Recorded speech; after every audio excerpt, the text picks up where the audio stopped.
everyone, today we are going to go over the X training folder. When you first log into Cascade using your CSU Pueblo credentials, you're going to click to go to a site and then CSU Pueblo main site. Out of a list of folders that you have access to edit, the X training folder will always be the last one due to the naming conventions.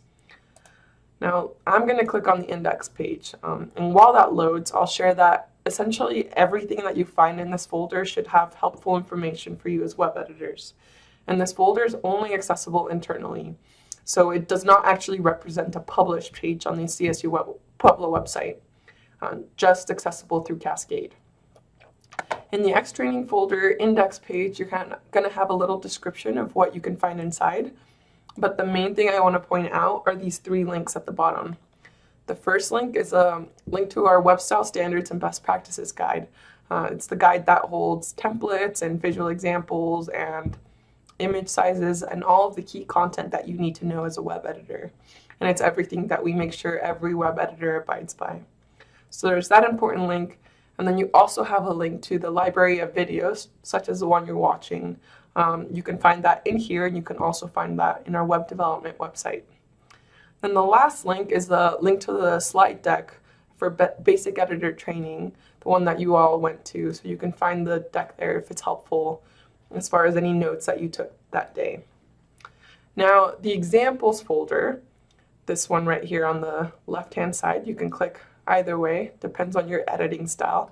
But what this will show is what every main content section looks like. So it's just examples. It's not something that you should utilize for any of your page edits. It's mainly a reference. So you can see what each main content section looks like here when the right column is not enabled, and then also when that column is enabled. And then the last thing you can reference are the different types of images and what those look like on the actual website. It could be a little bit hard to picture what 226 by 300 pixels looks like on the live site, so this is just as a visual cue.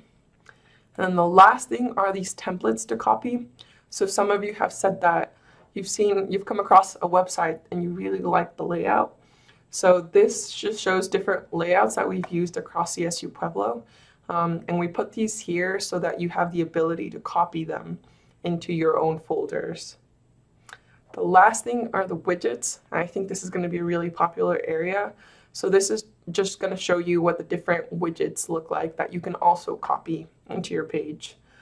So anything inside of the X training folder is there for you to be able to take onto your own pages or as reference. We normally wouldn't see anything from the examples folder copied, since that's just there for you to know what it looks like visually.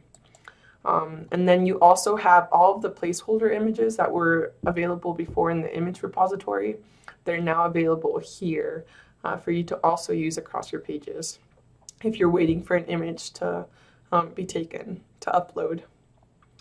And that essentially is it. If you guys have any other questions, you can always email us at webdev@csupueblo.edu. Thank you.